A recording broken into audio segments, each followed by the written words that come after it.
We're making brown butter fat wash cold brew. It all starts, of course, with brown butter. If you've never made brown butter before, don't worry, it's simple. Just cook butter on the stove until it turns golden brown and gives off a nutty, caramel-like aroma. As soon as it's ready, pull it off the heat and pour it directly into your cold brew. Make sure you're not using concentrate. You want your brew already diluted so the fat wash doesn't get thrown off when you add water later. Here, I'm using 20 ounces of cold brew and 1 stick of butter. This ratio has worked really well for me, but there's room for experimentation.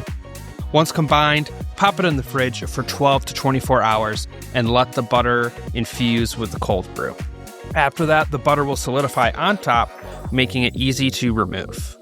You don't need a French press for this. In fact, as you see, it actually made things a little trickier. To get the rest of the bits out, I suggest straining it through a fine mesh strainer, but you could throw it through a coffee filter, anything to get all of the extra bits out. And just like that, it's ready to drink.